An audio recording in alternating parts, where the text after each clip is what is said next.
Okay. Hey guys, welcome to Strumpet Radio Hour. You'll notice something. Someone's missing. Not gonna say who it is. I don't want to out them for being missing, for being MIA. But let's just say it's the same person every time that's missing. So that's kind of interesting. That is so true. But because of that, Brendan's on the couch today. Brendan got couch privileges today because somebody is missing. Couch privileges. Couch privilege. Let's go. Pretty exciting. Welcome to Strumpet Radio Hour. The podcast for strumpets, trollops, and tarts worldwide. I'm Brendan. And I'm Susie. And yeah, the other person isn't here. And that's it. Those are the only two people on the podcast. Roll the intro, Brendan. Come on, Brendan. Cut to the intro.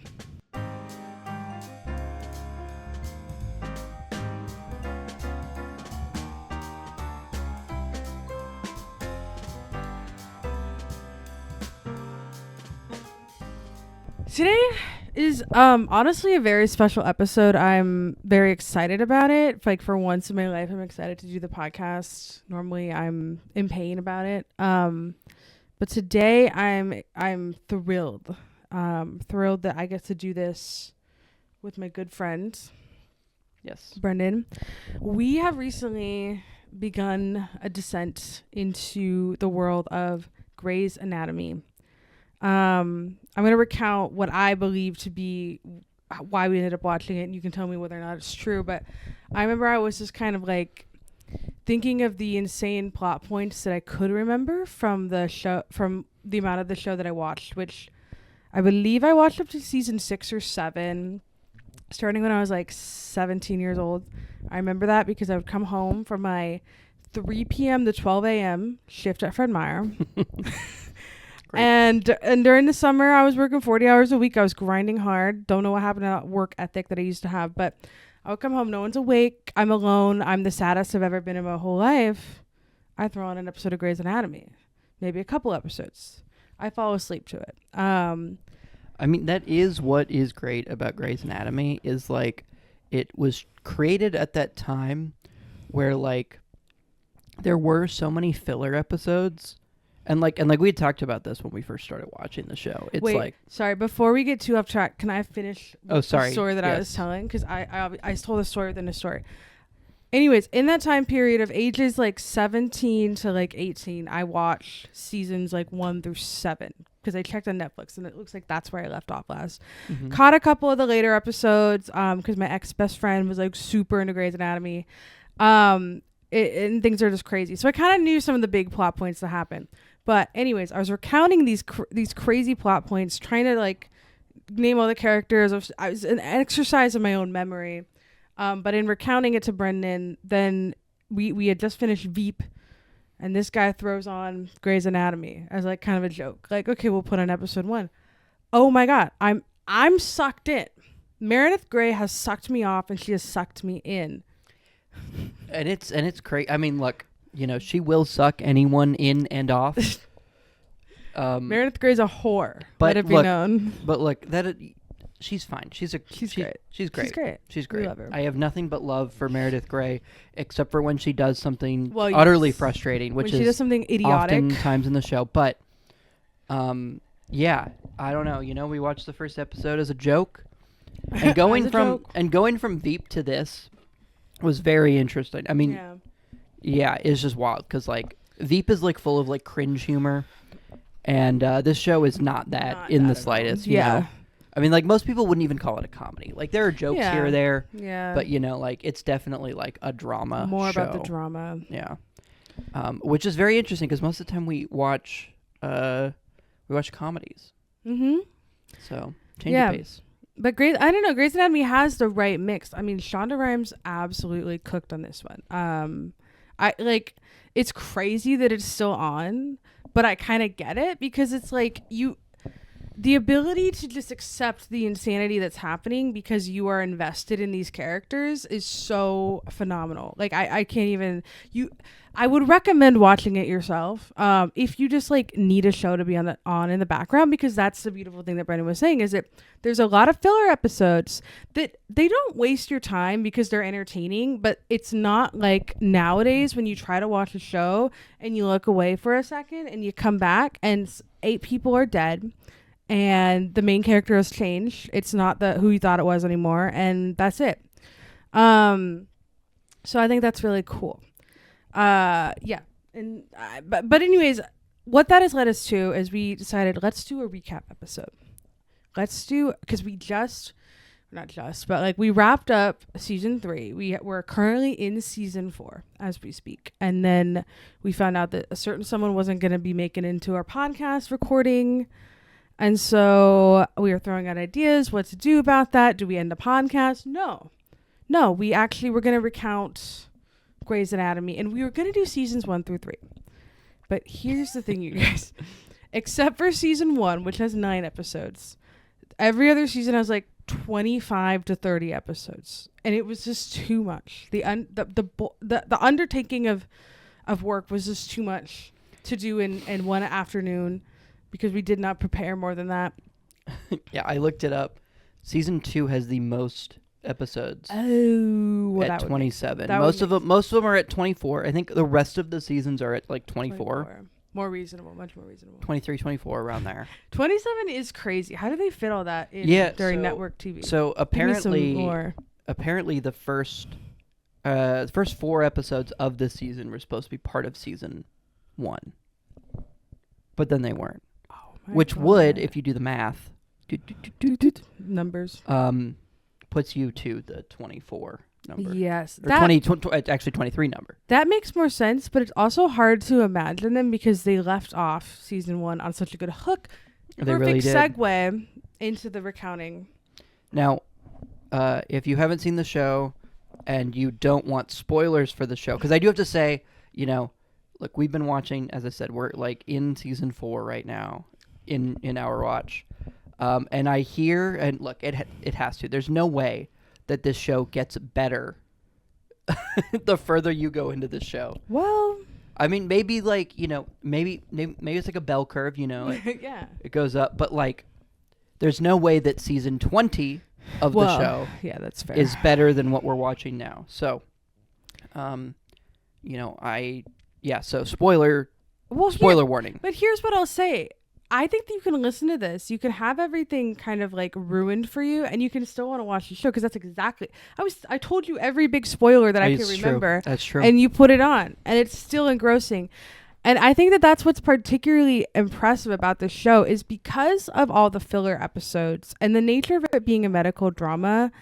I think it just makes it so it's more intriguing. Like, you're thinking about like, oh, I do know that this character is going to die eventually, but you kind of forget that because in each episode it's like, oh my God, this person freaking dropped to the ground out of nowhere, and they actually have 6 different kinds of cancer, but at the same time this doctor has a problem with horrible example that I just tried to give out, but you know what I mean. Like, you kind of get pulled away from the fact that you know the big spoilers. So I'm just saying, if you listen to this, you say that's crazy, throw it on.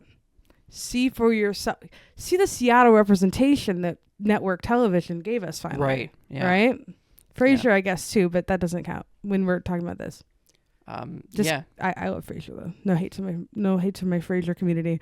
Okay, I'm going to get started, Brendan. Yeah, let's hop in. Season 1. Okay. Pilot episode. So, well, I'm going to talk more than the pilot episode. But, should I read, because I copied the Wikipedia synopsis of season 1. Should I read that? Because it's... No. Okay. I think you should just start. Start off from the top. Okay, fair enough. I'm not going to name any of the actors, so look that up yourself, I guess. Okay. Let me get my pointing stick ready. Thank you. Thanks for pointing me. Okay. So, we open on a woman who permanently looks like an exhausted 39-year-old. That's not in a derogatory way, because she is quite beautiful. But I just want to clarify that I looked it up. She is supposed to be like 27. Okay. All the other actors to me look like they're around 27. But my queen, Meredith Grey, I think she has permanent 39-year-old face. Exhausted 39-year-old face. Which is awesome if you're like 50. Was going to say, she's one of those people where I think that they looked a little older when they were young. But now that they are older, they look a little younger. So I think that's fun. Anyways, so we open on this girl. I think she's wearing like a blanket. Like she's clearly had a sexual encounter with a handsome man. That is Patrick Dempsey. Oh, wait. I'm not going to point to him yet. You can see him on the board, but I'm not going to point to him. She's trying to kick Patrick Dempsey out of her bed. Or no, off of her couch. She's trying to get him to leave her house. That's what happened. Yes, that's what's happening. She's trying to get handsome Patrick Dempsey out of her house. And he's like, nah. And she's like, please, it's my first day of my new job. Okay. Smash cut to the hospital. We are now meeting all of our favorites. Christina Yang, George O'Malley, Izzy Stevens, and then the worst guy to ever walk the earth, Alex Karev. Yeah, you want to point at him? Oh, yes. Guys, I'm really bad at this. Okay. So we're meeting. This is Christina Yang, my queen. That's Izzy Stevens. George O'Malley, my boyfriend. Alex is over here. Alex Karev, the worst human being to ever walk the earth. Why did they let him in? Nobody knows. Okay. Then, okay. Oh my God. Good thing I made notes. I'm going all over the place. We are introduced to their immediate boss, Dr. Miranda Bailey. But keep in mind that up until this point, they keep referring to her as the Nazi, which is a really interesting choice, given that Dr. Bailey is not only a black woman, but also because the only way that she's like rigid or strict is that she just like needs them to follow the rules and needs them to not be stupid. Now they did call her the Nazi before they knew. I guess that's what she looked context like. Is that everyone's like, oh, you got or they were like, Dr. Bailey is my resident, and then they're like, oh, the Nazi, and then they're like, the Nazi, and then like, yeah, everyone calls them a Nazi because they're so tough. And then like a 5'2" Yes. Dr. Miranda Bailey is quite short. And you're like, wow, that's certainly not what I imagined the Nazi to be. Now, obviously, I'm sorry, I'm reading my notes and realizing I went all over the place. Okay, but yeah, so she's but again, she's not even that, like, she's the kind of rigid that you need to be when you're training doctors. She's not even that rigid. You would want, if I went in to see the doctor and they were, very loosey-goosey, whatever, I'd want her to be trained by someone who's rigid. Exactly. So that they know the rules. Exactly. So they don't kill me on accident, which happens multiple times during this show. People accidentally die. I did make in my notes, I said, I don't know, I guess this was kind of done intentionally, but it was definitely one of those 2005 jokes that is kind of jarring. Just imagine calling your boss that has to constantly put up with systemic discrimination and Nazi. Kind of, I guess maybe that's just, you know what it is too? I think it is the context of 2024 when Nazis are alive and well and we like elected one to office. Maybe that's why it's so jarring now. Yeah. Because before it was more like a historical thing where it's like, oh, Nazi. It does come up later in the show too. So I got to give the show credit. Like they're very aware of what they did, but I just thought that was interesting because it's the first episode. So anyways, Dr. Miranda Bailey, icon. She's a queen. She has to put up with a lot of crap. Okay. Just dropped my pointing stick. Okay. Dr. Bailey introduces her dumb interns to the attendings. Okay. And attendings are like the main guys. Yeah. So the hierarchy of, I looked this up. The hierarchy of the doctors is at the bottom, you got the interns. These are like first year doctors. Dumb asses. Sorry. Yes. It is fun. At this point, all of them have a doctorate, so they all are doctors technically. I keep dropping my stick. But they're interns, so they don't know anything. They're little babies. Yes. And then second year to 7th year, so a long time, they are called residents. This is Bailey. This is some of the other characters up here on the board. So they're like choosing a specialty. Yeah, there you go, specialty. So they're choosing a specialty and continuously learning things as they go. Right. They're teachers. They're teaching the interns, but they're also learning. Correct. So they're not quite as like sure of themselves maybe as attendings are. Okay, Brennan, attendings. Can I get into it? Is the rest of them? So can I get into it? Everything, yes. Okay, Dr. Bailey introduces her dumb interns to the attendings. Dr. Preston Burke, who is undeniably the handsomest man to set foot in this hospital. Whoa.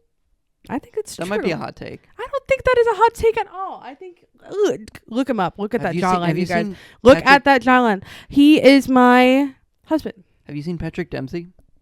He's cute. He's cute. I think Dr. Burke is incredibly handsome. It's kind of like beautiful in that like artful way. And then Patrick Dempsey is cute in the boyish charm way. Now, Brendan, you screwed me up because I'm going through my notes. Yeah. Okay. Who's the other? I gotta get through. Okay. Dr. Preston Burke, undeniably the handsomest man to set foot into a hospital, who is a top cardiothoracic surgeon in the world. Okay, they've made that which is heart. He does heart stuff. Okay, now, and then Dr. Derek Shepard, who is, Meredith meets him. Patrick Dempsey, aka the man Meredith kicked out of her house. Oh my God, she slept with her boss's boss without even knowing it. Also, I guess Derek's like the top neurosurgeon of the world, so he does brain stuff. Okay. So that's kind of the big conflict. We're like, Also, Meredith is the daughter of Ellis Gray, who is a legendary surgeon who has retired. Everyone's like, oh, we really miss her. Because I guess she worked at Seattle Grace Hospital. I don't know if he said that. It takes place at Seattle Grace Hospital. Not a real hospital, but they always show it, and it's like in front of the Space Needle, which is funny. Okay. Ellis Gray. Oh, yes. Thank you. Actually, this works better if you're pointing and I'm okay, talking. yeah. Wait, and then I stop hitting you in the face. Ellis Gray. That's mom. Meredith's mommy. Okay. Okay, Ellis. Okay. Right, so she retired. But at the end of the first episode, it is revealed that Ellis has early onset Alzheimer's, and Meredith is the only person that knows. This is explained later on that Meredith's mom made her promise to not tell anyone, but that is kind of a freak request. And like maybe the biggest burden you could ever put on your only child and kind of your only relative that you have. But I suppose that's because she's kind of a massive narcissist. Spoiler alert. Yeah. Meredith is a child of divorce. Her mother, they got divorced. And you'll find out more about that later as things unfold. But that's why Ellis can only rely on Meredith. And Meredith's like, yeah, my mommy retired. She didn't retire. It's so bizarre because, like, that is the only reason that they lay it out on why Meredith, like, wouldn't tell people that she has early onset Alzheimer's. Because it's just like a thing that happens, and it's weird that she keeps it a secret. And it's like a whole plot through the entire first season that she has to keep it a secret.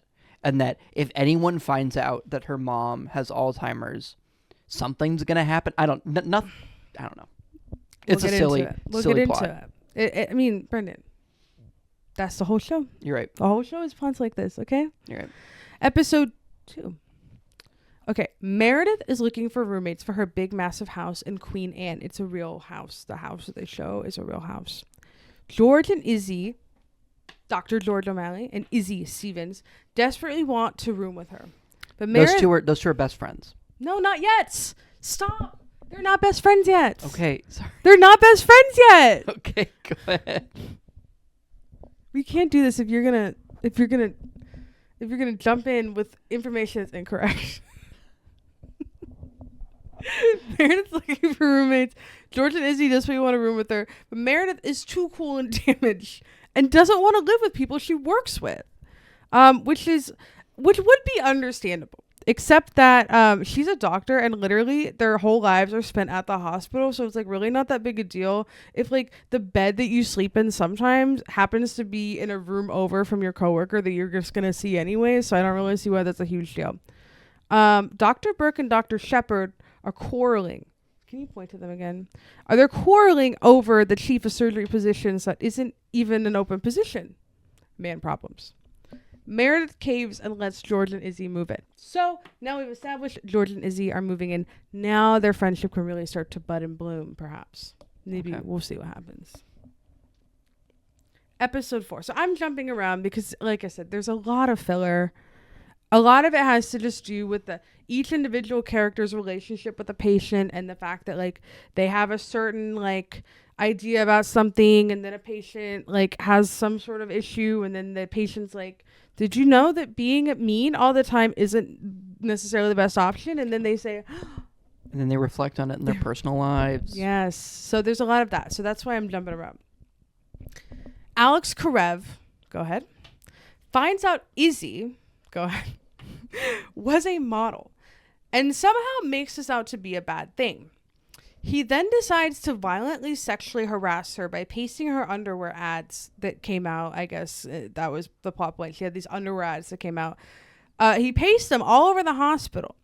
This should have obviously led to his immediate termination. Yeah, absolutely. Izzy owns him by ripping off all her clothes and saying that this paid my way through medical school, while you have $200,000 of student loans. I'm debt free. And that was kind of a slay, because she's absolutely right.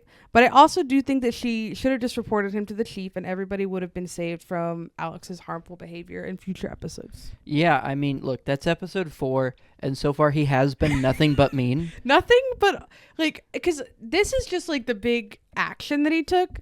We're not even including this like, horrible things he says. In particular, he says a lot of mean things to George, because George is, like, portrayed as a kind, thoughtful man, and Alex is like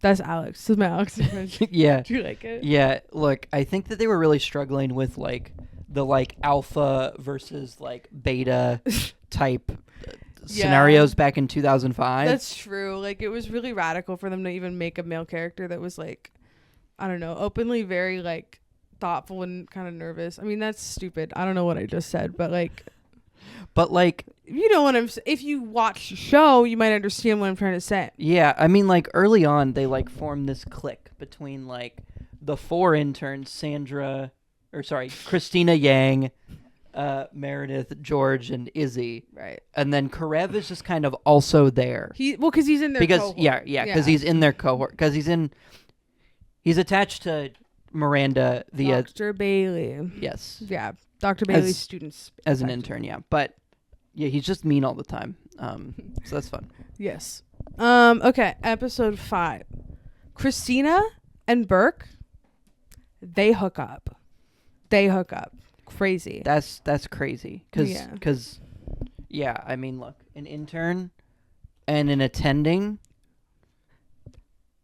Oh, except that already happened, Meredith and Derek. Right. An intern and an attending. There are some parallels here. And at this point, I think we do start to establish that Meredith and Christina are becoming very good friends. Yeah. They're very good friends.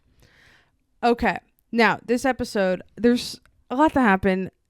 Izzy throws a party because she has a boyfriend, and she's like, I want my boyfriend to meet all my friends, and then it turns into like a rager, and then Izzy doesn't even go. Not even worth talking about, but unless you want to talk about it. But Well, yeah. I mean, Izzy ends up getting like stuck in surgery. She's like learning. Well, and that's. Do you remember she opts? Like Alex said one nice thing. He said, "I'll take over here so you can go to the party." And then Izzy's like, "No, it's my patient. I'm gonna keep working on this." Yeah. And you're like, Izzy, your boyfriend's at your party that you had. But anyways, long story short, Dr. Bailey catches Derek and Meredith having sex in a car because Dr. Bailey goes to the party. Why would you be having sex in a car if you simply both of you have a home to be in? They both have homes. They both have homes they can be in. Now, one of the homes has a party happening. I feel like her room was still available. But I guess if they were trying to keep a secret, you're right. Sure. Okay. So anyways. But Derek has a home. Derek has a home. He is a very well-off doctor with a home. Yeah. We looked up like the salaries of like neurosurgeons. And I don't have it in front of me, but it is multiple $100,000 a year. Well, actually, later in the show, they talk about talk about how he's like a $2 million. He's like, that's a $2 million. Like, the chief is like, that's a $2 million hand right there. Yeah. So they're fuck off. Okay. They're having sex in a car that's blocking other cars in. So then Dr. Bailey's like, move your car, and then she's like, oh my God. So this will become a problem because in the next episode, Dr. Bailey rightfully doesn't think Derek should be giving Meredith special treatment. Though she should also, this is in my notes, though she should probably also be concerned that there's a clear power imbalance in the situation. But I guess the show tries to explain that away by simply showing that Meredith had sex with Derek before knowing he was her boss, and subsequently he had sex with her before knowing that she was his subordinate. But Derek doesn't believe he's giving Meredith special treatment. He thinks that she's just a really good surgeon or something, which is, I don't know if that's true. We don't really see a lot. Sorry if you hear that. That's Alfie scratching the floor. We don't see a lot of Meredith doing like good doctor things. Yeah. Is that right? Am I correct in that? I mean, yeah. I don't know. Do you want? Okay. I don't know. What I was going to say was, yeah, like throughout, you know, the things that aren't like the personal dramas, we're mostly going over like the personal drama stuff. You know, they're like learning things. They have their patients. They have to do their rounds. They have to like assist on surgeries and everything. So it's like, well, I'm just saying because Dr. Yang is clearly shown to have like she's very good at her job, and she's a very good like quick learner, and she's constantly like theorizing and researching stuff. They never show Meredith doing that kind of work. That's what I'm saying. Thanks, Alfie. Oh my God, Alfie just knocked her camera. Alfie's like literally ruining our podcast right now. But yeah, that's why I'm just like, when Derek was like, Meredith's just a good doctor, and that's why I'm giving her all these surgeries. I'm like, is she a good doctor though? Her mom was a good doctor, so like maybe she. Okay. Alfie moment. Alfie's trying to insert himself into this podcast. Take a sit. Which is fine. Take a sit. Anyway, because a certain someone isn't here to yell at him and get mad at him for wanting to show love, so that's kind of cool. Just sit. Don't dig. Okay, so yeah, anyways, that's kind of the big thing of episode 5 is that Dr. Bailey's kind of like harder on Meredith because she's like, I don't want you getting special treatment. I don't want this to become a problem for me because you're sleeping with an attending and he's giving you all the good surgeries. Okay. Jump forward episode 7. Derek sleeps over at Meredith's house and tries to sneak out without Izzy and George noticing. But they do notice because he's not very sneaky. Uh-oh. George notices that an anesthesiologist is drinking on the job and speaks up. And he's in a surgery with Dr. Shepard. Dr. Shepard kicks him out of the OR. Only to realize throughout the surgery, like halfway through, George is right. Because the anesthesiologist guy, I might be slurring my words as I'm saying that. I'm sorry. He falls asleep. And then this kid's about to wake up. And then he's like, ah! So then he apologizes to George. This is solidifying that George is a really great guy with good morals. And he's willing to speak up and do the right thing, even if it ends poorly for him. And I guess it's maybe showing that Derek is somebody who can take responsibility for his actions. Because he apologizes to George. And he's like, I should have done that. Yeah. I mean, look, that's like a pretty common thing to like, been working with someone for a while and then like a new kid shows up and they like make some claim and you're like, hey, shut up, kid, you just got here. Shut up, dumb idiot. Why would you say this guy smells like alcohol? That is so disrespectful. And then the guy falls asleep. I don't know, that was kind of crazy of him to be so upset because it's like, why would George say that unless it was true? I don't know. So far in the season as well, George has like been probably the like least good doctor at surgeries.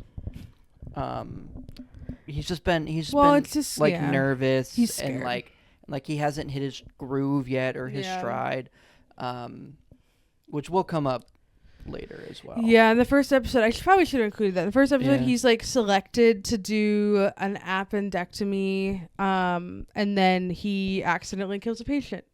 And then they nickname him 007, License to Kill. And they say it for like an episode, and then they drop it. It kind of just doesn't come up again.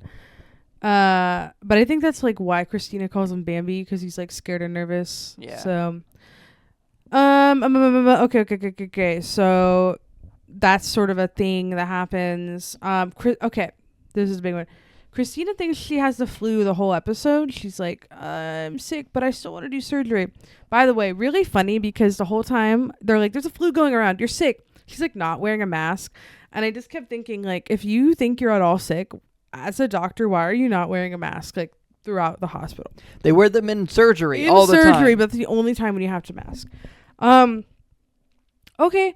But surprise, at the end of the episode, she takes a pregnancy test and she's pregnant. Kind of crazy that 2 doctors would have an accidental pregnancy. Kind of feel like 2 doctors would know how to prevent that. But damn, what a power couple Dr. Burke and Dr. Yang would be. Okay. So that's kind of fun. Yeah. Episode 9, we're jumping forward to episode 9. Dr. Weber, chief of surgery. He has a secret surgery since he doesn't want anyone to know he's capable of having flaws. And Derek performs the surgery on him. Something to do with his brain or sight or something. I don't know. I'm not fully clear on anything. But then he catches Derek and Meredith. Derek and Meredith are so stupid. They're so bad at being like discreet and keeping your personal life separate. They are, but Derek and Meredith in particular kind of feel like Derek should be better at this, considering he's like a top neurosurgeon. He like kisses Meredith, and then Dr. Weber wakes up. He sees it. Okay, so that's what's happening in this episode. This is the last episode of the season. Derek goes. Meredith's like sitting in the lobby or something, and Derek's like, "All right, you ready to go?" She says, "Yes." The most beautiful woman in the whole world I've ever seen shows up. Dr. Addison Shepherd. Montgomery Shepherd. Okay. Dr. Addison Montgomery Shepherd shows up, and she says to Meredith, "So you're the woman who's been who's been sleeping with my husband." She might have been saying screwing my husband. I don't know. This is from memory. "So you're the woman that's been sleeping with my husband." Oh my God. Mic drop. Also, and then I included this in my notes afterwards, that she's the most beautiful woman I've ever seen. She's perfect. And that's the end of the first season. Yeah, it's a pretty big cliffhanger there. It's You're like, quite fun. What about our two lovers? Because I guess the other thing is, I think that last episode, it was kind of like Derek and Meredith were finally accepting, because Meredith, something I didn't include in the notes, is the whole time Meredith's like, "We can't do this. You're my boss," or "my boss's boss," which is fair, but she also doesn't put a lot of effort to I shouldn't put the burden on her. As I was saying that, I said this isn't Derek. Yeah, you're like, because at this point, if she's supposed to be 27 and like he is minimum 7 years older than her, he's like 35 and like deep into he's probably 37 and deep into his career. Yeah, I mean, they always talk about how he is the best neurosurgeon. Which doesn't mean that, like, you can't be young and be the best. But I'm just saying he's an attending. That too, yeah. Like, just by pure, like, years you have to have in the field, Yeah, it's true. But were you going to talk about the fact that every one of his patients... Yeah, so, like, most of the season, whenever he does a surgery and, like, has a patient and everything, I had noticed that like a lot of them die, but everyone's talking about how Derek Shepherd is the best, and I am not the only one who noticed this. No, I looked it up. There's like a Reddit thread about it in the Grey's Anatomy subreddit. People are like, Derek Shepherd's patients are dying. Now, I will say this much: in that same thread, somebody pointed out that like in a later season, that's kind of explained. I'm not going to go too into it because Brendan hasn't seen it yet. I haven't seen it. But it is really funny. Usually when someone goes into surgery with Derek Shepherd, I'm like, uh-oh. Are we going to hear Snow Patrol? which is crazy because the chief goes into surgery with Dr. Shepard. He really put himself in harm's way. Yeah. So anyways, that's the conclusion of season 1. I did find it quite enjoyable. I mean, it is ridiculous. Like, and I don't know how I feel about this, the intern attending relationships, except that they did do a good job setting it up that these are very clearly like not only are they adults in the legal sense, but they're older. I mean, they're like in their late 20s at the minimum. Yeah. And so that does make you feel a little better. You're like, okay, maybe it's not, there's no weird, gross, like adult child situation happening here. It's clearly, it's just a like, you're my boss's boss kind of awkwardness about it. Mm-hmm. All right. Brendan, would you like to take us into season 2, or at least maybe the first half of season 2? Because like I said, there are 27 episodes. There's a lot here. Okay, so season 2. We start off. I'll get the pointer. We start off. Addison, she has decided that she's going to stick around. She wants to see this through, maybe try and win back her husband because, she made a mistake.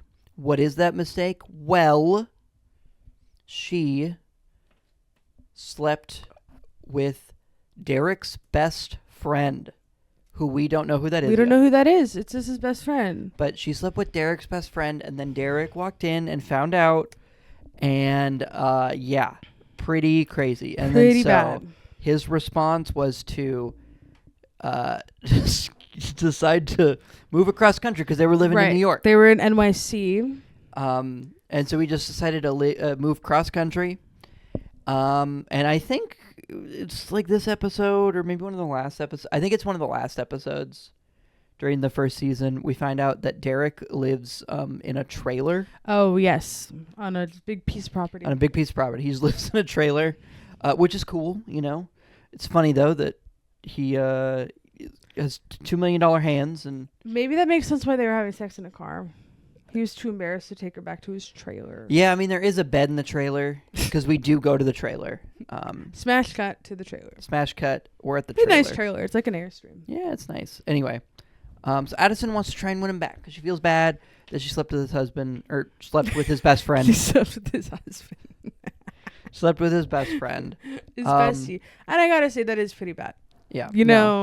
Cheating, not only are you cheating, but then both people that you love deeply have betrayed you. Yeah, no, it's true. I mean, and then you get to like the ethical thing of like, well, like, I don't know. There's a lot of cheating in like this kind of love triangle that gets formed. Cheats in this show. Cheating is awesome. But yeah, it's like the ethical question of like, well, if your wife cheated on you with your best friend, are you then allowed to have sex with anyone? Reddit, I have a question for you. If the hottest wife you've ever seen in the whole world cheats on you, can I go cheat on her? Yes or no?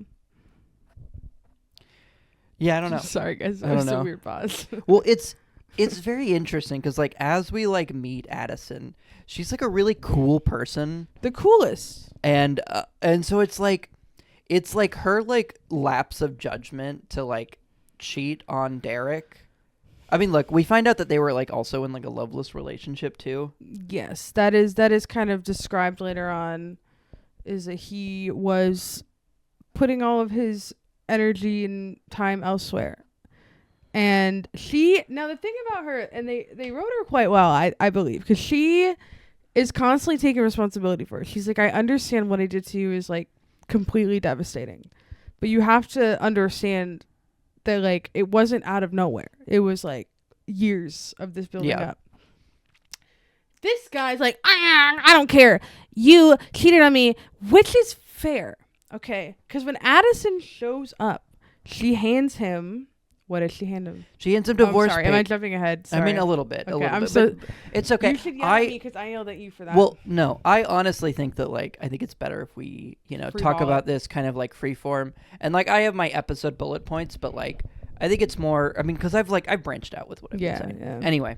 So she then, hands him divorce papers because, she assumes, like she goes out there, she sees him, and she can tell that, like, I don't know, it seems like he kind of has real feelings for Meredith.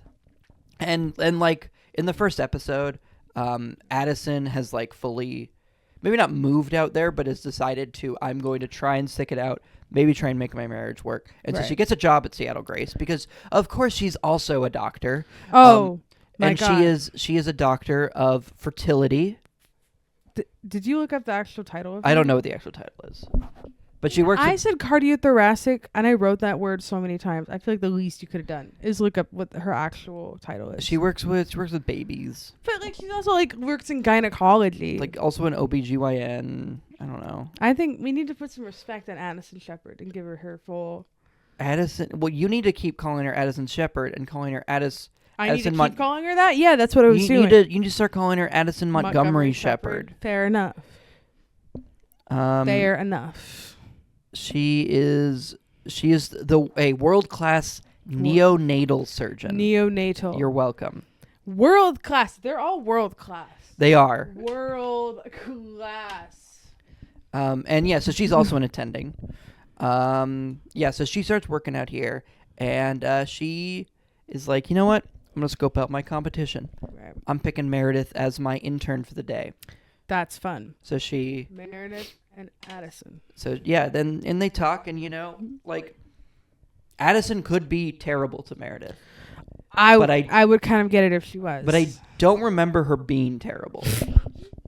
She was not. In the Wikipedia synopsis, it says so. Yeah. No, she just wanted to teach her stuff. And not Addison. And Meredith's like, why aren't you more mad at me? That's what Meredith sounds like. And Addison was like, I'm just cool and hot and really smart. Yep. When all this, you know, like, this type of drama is happening, on the other side, Christina reveals to Meredith that she's pregnant. Now, we found out that she was pregnant at the end. Yeah. Of season 1, but she presumably hasn't told anyone. And she told Meredith because those two are besties. They are in love. Just kidding, they're best friends. And then also during this episode, Burke decides to break off the relationship. He breaks it off. And so like the conflict in the episode is Meredith or like Christina going to Meredith and be like, should I tell Burke? Right. And she's like, I don't know. And like there's this whole thing, and then she finally was like, okay, I'm gonna tell Burke. And then just she meets up with him, and then Burke's like, right, Christina, I think we should stop. This is an inappropriate relationship, which it is. That is so fun. Like that's what I mean. The writing is like superb in that moment. Like, oh, what is she supposed to do?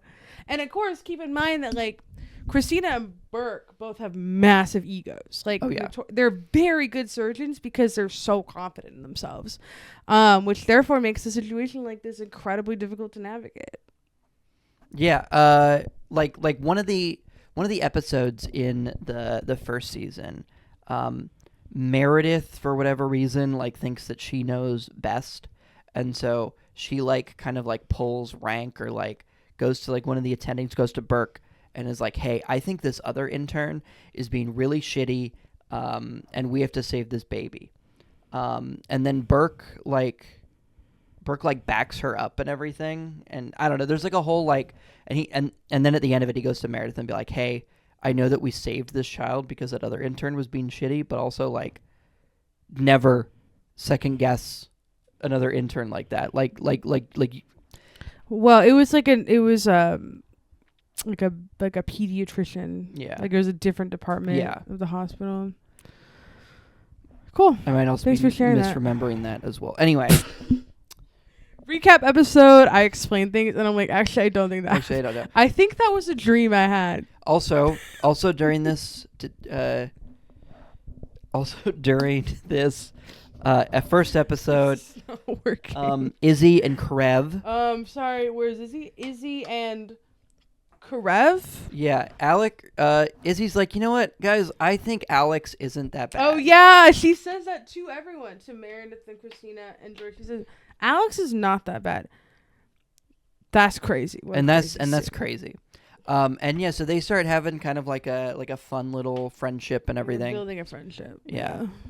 Which isn't fun actually, because like Karev is still mean to everyone else. He's just mean to everyone else, but now he's not mean to Izzy because she's like being friends with him. So like she put in the effort to be friends with him, and he did nothing. Which you should not have to do. In order to get someone to give you basic human respect. Yeah. So episode 3 of the season. Oh my god. There's 27 episodes. There's 20. Yeah. There's 27 episodes. So Ellis Gray. Oh. Ellis Gray is brought into the hospital with a possible disease. It said in the synopsis, but I didn't write it down. It's not something to do with her it's liver Alzheimer's. Cancer, It's liver cancer. I think it's liver cancer.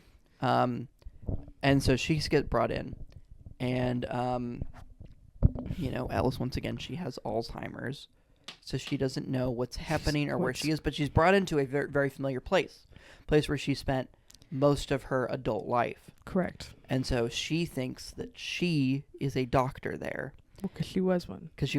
But she thinks that she's an active doctor. And like younger. And yeah. That's what they're depicting her as, like thinking that she's like in her like mid-30s. And so everyone finds out. Everyone on the board. All of them. They all find out that she has Alzheimer's. And Meredith is destroyed. I don't know why. Once again, I mean, look, it's probably related to the liver cancer, but yeah, that's what she's kind of shown, because I remember she says like she kind of wants to find out her mother has liver cancer, and then it's a moment, it's a tender moment between her and Alex, because she's like, who would want that? Who would wish that their mother has liver cancer? And Alex shows a shred of human decency, and he's like, totally understandable. Yeah, I mean, Meredith suffers from that sort of main character syndrome we often get, where like they are brooding and angry, which is valid given her circumstance, but then like her actions are so erratic and kind of inconsistent with what she is actually like as a character. So it's just like, okay, girl. But to be fair, mommy issues are weird and deep. Yep. And they're kind of depicting that. So I guess I gotta give the writers credit for that. Mm-hmm. So George is put onto her case because Meredith can't be put on her case because that's her family. Yeah. And they always try to make sure that, you're not overseeing your family. So George is put on her case, and whenever George interacts with her, she is angry. She hates him, and we find out why. Well, she's always calling him Thatcher, which happens to be... Well, and George asks, right? George is like, hey, yeah, do George you know is like, who Thatcher is? Because he doesn't say she's calling me Thatcher. He says, do you know who Thatcher is? Meredith says, that's my dad. That's my dad. Oh, because up until this point, we kind of suspected Meredith's dad died because we didn't hear of him. He wasn't in her life at all. And I guess by me saying that, he is not dead. He's not dead. We'll find out. Why would her saying that's my dad reveal that he's not dead? We'll find out who he is later. I'm sorry. I'm struggling. But yeah, anyway. So that's fun. If I didn't say it up top at this episode, we have both been drinking a Sprite and rum and lemonade. Because I thought I was funnier watching Grey's Anatomy when I was a little bit tipsy. But in this recap, I'm realizing it might not be helping. And I'm very sorry for that. I'm very sorry for that. Also in this episode, Izzy, once again, Izzy and Alex, they're cultivating their friendship, and Izzy's like, guys, Alex is cool and definitely not a meanie bobini. So definitely not a meanie bobini. So everyone just chill on Alex. He's actually really cool. Everyone was like, Izzy, you're still crazy. Yeah, they're rightfully like, Izzy, you're being kind of stupid. But there was, like a shred of like, maybe he's not too bad for Meredith. True, and Meredith's kind of always been somebody that's like willing to stick up for the potential good in people. Yeah. So Christina is in it. she's in a surgery, and she collapses during the surgery. No. Turns out she had a complication with her pregnancy. Ectopic. Yes. It was an ectopic pregnancy. And so Addison pops in, and she removes... My queen of neonatal surgeries. Yeah, she removes Yang's fallopian tube, thus aborting her pregnancy. No! She can't have that baby anymore. Which is interesting, because she never wanted it in the first place. Yeah, that was an interesting sort of like arc, I guess. It seems so obvious. It was like, well, Christina, you don't want this baby, and Burke doesn't know you have, and you just broke up with you. Like, why would you want it? And I think she kept saying she's gonna make an appointment, but she like doesn't go. Yeah. And so you were kind of left wondering, like, oh, she's gonna have the baby, just gonna have the baby, because that'd be kind of fun. Yeah. But why would she? Yeah. And then the world. But also Burke now knows. Oh. Like that's how we found out. Yes. Right? This is how Burke found out that she was pregnant. Crazy. And that she didn't tell him, which is pretty crazy. Episode 4 of the season. This is when Addison actually gives Derek the divorce papers, which we were talking about. Oh, sorry, I spoiled that. And so, and like during the entire episode, he's like really trying to feel, who he's gonna go after, because he's got two beautiful women pining after him. Personally, I would go with the redhead. She's cooler, more established in the world. So yeah, I mean, honestly, during this season as well, like Meredith and Addison are both kind of hating on Derek because he sucks. He is taking a long time to make this decision, and I don't know what I'd do in this decision, but I feel like if I had two gorgeous women both pining after me, I feel like I would have just known, this is the one that I want to be with. I mean, he literally left New York and was like, I'm making a new life for myself. Meets Meredith, is in love. Like, they're just in love with each other. It's obvious. And then his ex-wife shows up, and then he's like, oh, I actually don't know what to do. What? You don't know what to do? It's like he's Catholic all of a sudden. He's like, oh, I can't have a divorce. Yeah, I mean, in the last episode, Meredith was also like, you know what, I'm not gonna hate him anymore. He has a hard decision to make, so it's hard. Christina's is recovering from her surgery that she had. But throughout the entire show, you find out that she is a workaholic.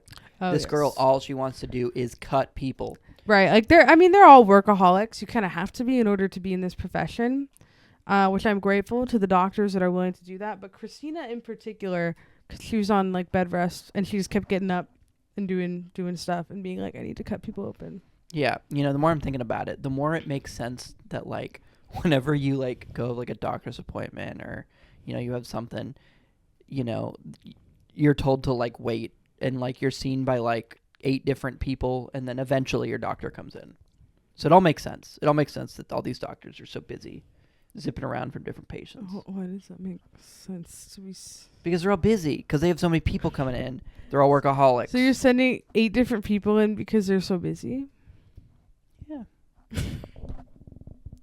Well, they're all like nurses. So never mind. We're moving on. Nurse after nurse comes in. What are they do? Can you tell me what are they doing? We're moving on. We're moving on. So 8 different nurses probed my anus. Christina's mom. Is that normal? Sorry, I need to stop.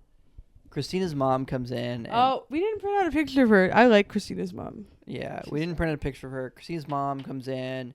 She's like messing with, or not messing with Christina, but she's just like, I don't know. She seems like a difficult mom. Well, just like everyone, we all have issues with their mothers, and Christina's mom is quite different from Christina. Yeah, I mean, well, kind of just more of a traditional woman. I think Christina's lineage is very, very interesting because she's a Korean woman, but she's also Jewish. Her stepdad's Jewish. Yeah, so that's fun. It's a pairing that you didn't think happens. Subverting expectations. Yeah. One thing Grey's Anatomy's gonna do. Oh, I'm beeping. Wait for that. Pause. Anyway. Subverting expectations. You thought people couldn't be multiracial?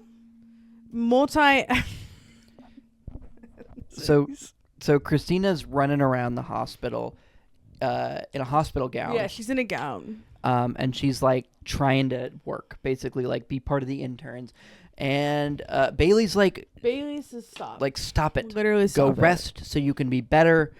You're just lengthening your hospital stay. Right. She's like, you're gonna get yourself stop it. hurt. Eventually, after like going through the whole episode, I think she also like helps diagnose a patient. Oh yeah, Christina does. Yeah, she sees a woman take something, and then she's like, "Oh, that wasn't on the chart." Yep. It's awesome. So she helps Izzy with that. I think Izzy's the one who that makes sense. has that patient. But anyway, eventually she breaks down and like cries. She's crying, which we have never seen before. Yeah, we've never seen that happen. She finally like realizes what's happened with the loss of her child.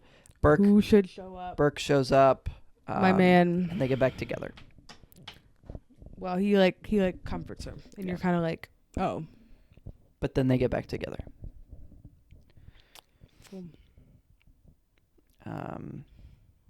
Anyway, episode 5. This is a big one for George and Karev. Once again, Karev has been nothing but mean to people except for Izzy. He like very occasionally, like, and this happens throughout the show up until this point, where Karev will like show like a thread of human decency. Shred with people. A shred or a thread? A thread. You said a thread. Okay. I feel like it's usually a shred. I'm sorry. Well, I said shred. Did you? I said shred initially. Play it back. Anyway. So while moving a patient up to surgery, the elevator stalls, locking Karev and George. Oh, I forgot. This is a good episode. Inside with the patient. Karev and George. Turns out the power went out, so they can't use the elevator's not moving. They can't use the elevator. They are able to pry open the elevator a little bit. Well, and keep it. So they were with a patient that was going to the OR, yes. The operating room. Yes, correct. And so things start to get crazy. Things escalate. They're able to open it up a little bit, and Burke like is like lying on the floor, like talking to them, and then the patient becomes critical, and things start to freak out. They're taking a turn. And so they're like, we have to operate on this man now. We have to stabilize him, otherwise he is going to die. And so Burke passes in a scalpel. And Alex, once again, has been talking all high game. This man is the alpha. He thinks he's an alpha. He has nerves of steel. Well, as things happen, he passes the scalpel and passes all the equipment to Alex. Alex freezes. He chokes. Doesn't literally choke, but he freezes. He doesn't do anything. He didn't do a damn thing. George. Dr. O'Malley here. Dr. O'Malley, he grabs everything, and then performs the surgery. And open heart surgery. Yeah, and it's. I mean, they do just stabilize him, and then well, they're interns. Yeah, they're interns. They can't. Dr. Burke is. But Dr. Burke is like telling him exactly what to do from the, from the elevator doors, and eventually the power does go back on. But George saves the day. He stabilizes, and he's a king. Happen. He's an a king. Icon. And from this point on, he's known as, Burke takes a special interest in him. Yes. And he's like, that's my guy. He says, my guy. And it's the cutest thing. These two have a great relationship. Yeah. So this kind of starts the little bromance between George and Burke, which is so cute. I love it so much. Also in this episode, I mean, honestly, that's like the big thing of this episode. But Derek still hasn't signed the papers. Still hasn't picked a girl. And at the end of the episode, Meredith literally says, "Pick me." Yeah, the ultimate pick me girl. Pick me. Choose me. But, you know, I kind of have to give her credit for it because she was like, I'm sick of this. And so let's end this here. I'm going to tell him to pick me. This guy stands there agape. Yeah. So she says, hey, I want you to think about it. I don't want you to say anything. I'm going to be at Joe's bar tonight. Joe's bar. Joe's bar. It's a location. It's the bar across the street from the hospital. It's weird that there's a bar across the street from the hospital, but I guess bars everywhere. Yeah, it's just weird, I guess, to be near a hospital. I don't think it's so weird. I think there's bars everywhere. Anyway, and so we end the episode of her just sitting there waiting, and she's like talking to Joe, who we didn't print out. Don't have a picture of. But anyway, she's talking to him. She's like, "Ed, is he coming? I don't know." And he's like, he's gonna come. And then we end the episode. Is he coming? I don't know. The answer may surprise you. He never comes. He decides to stay with Addison. And this destroys Meredith. Absolutely destroys her. If she wasn't already mopey and low energy, you didn't even know what she was capable of. Yo, she is so mopey and low energy this entire show. Meredith? More like Mopedith. Anyway, so yeah, Derek finally chose, and he chose Addison. He's going to try and make his marriage work. He says, I respect the institution of marriage. And he's going to try to make it work. Also during this episode, Addison sees promise in Izzy. He's like, you know what? She's really good. I'm gonna like extend a branch and say like, hey, you know, maybe you try and work with me. Maybe you try and, you know, live up to your full potential. But Izzy's very conflicted because, you know, she's Meredith's friend. And Izzy's, like, personality trait is that she is she is so, like, I don't even know what the word is exactly. She's very emotional, which is not necessarily a bad thing, except when you are a doctor and you need to work on people and be their doctor. She only lets her emotions cloud her judgment. She also thinks that being friends with people is like you're like in a sworn duty to do something for them, even though it's like Meredith would never want Izzy to like not work with Addison on her account, but Izzy's like, I can't work with Addison because Meredith's my friend. And I'm like, Izzy, quite frankly, I don't think Meredith cares if you live or die. Like, I want you to sit with that. That's not true, but like Meredith's best friend is Christina. Izzy, why are you letting that affect your career? Is really where I'm coming from. And just like throughout, she's like, you guys, I literally, this thing happened. I mean, it'll come up later, but like, you know, she's like, I'm so conflicted. And it's like, Izzy, there's nothing to be conflicted about. You are a doctor. Do your doctor thing. You chose to be a doctor. You could be a supermodel because you're beautiful and you were a supermodel, but you're a doctor. Eventually she does decide to, like, you know, take up Addison's proposal, and she's like, you know, now Addison's in turn, which is cool. Well, I mean, at least for the minute. Yeah. So she's, you know, learning, doing her thing. Yeah, anyway. The next episode, Alex is he like has this patient who's like, you should really, you know, like do what you feel. And, you know, like if you're really feeling this for someone, you should, you know, you gotta like live life to the fullest and everything.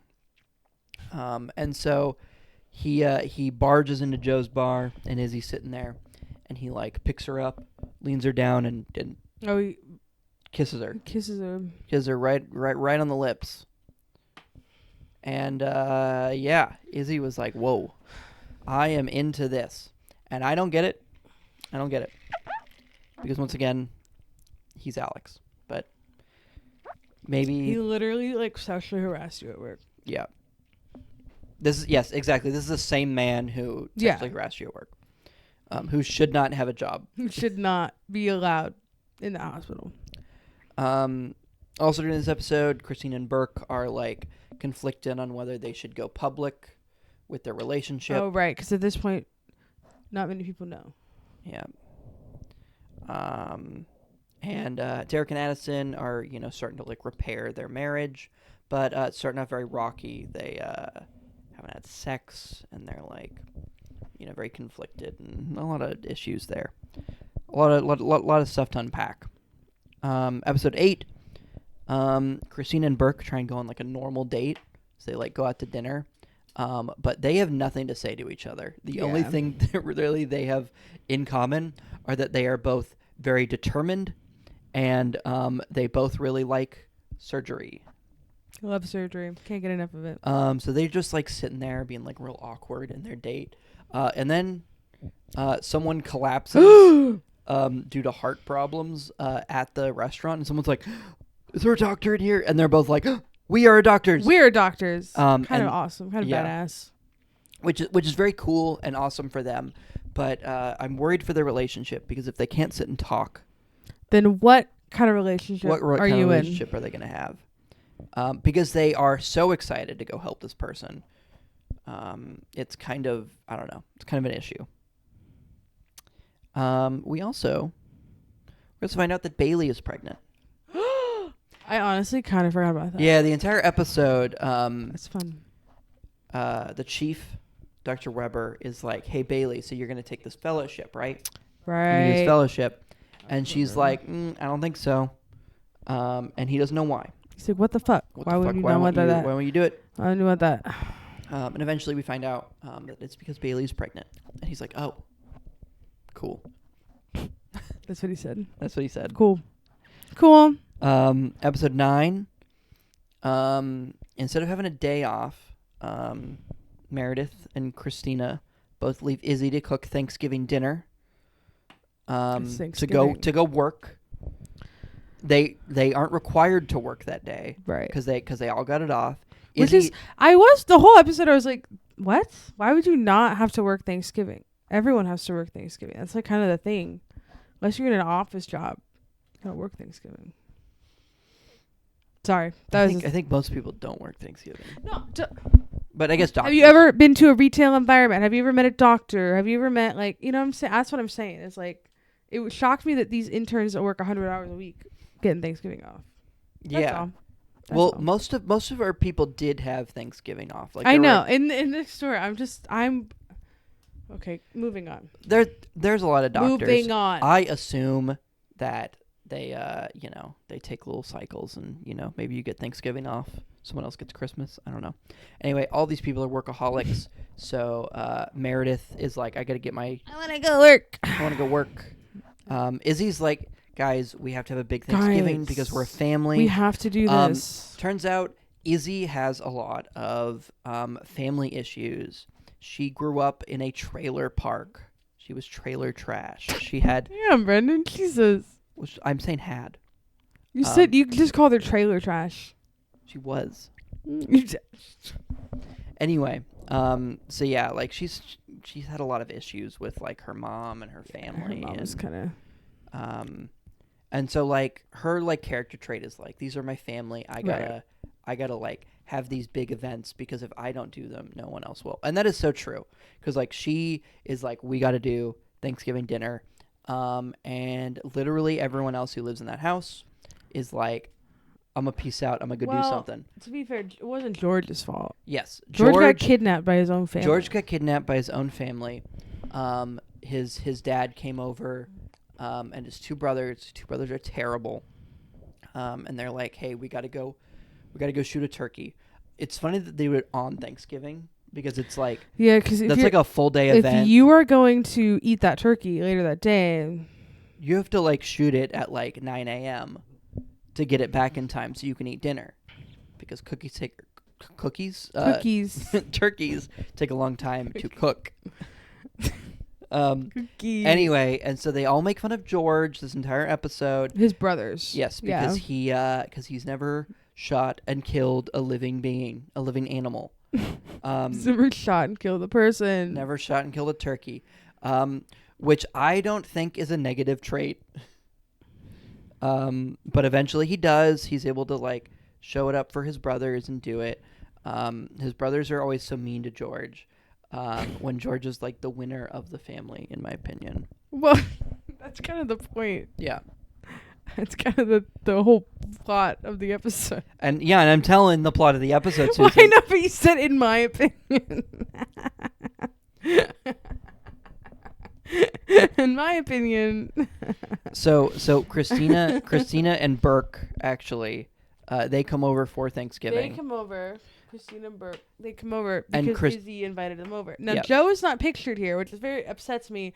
I'd be pointing at Joe. Joe comes over with his boyfriend. That's right, gay representation in 2005. In 2005. Amazing. This might be 2006 at this point. I'm sorry, what did you say? This might be 2006. This is season 2.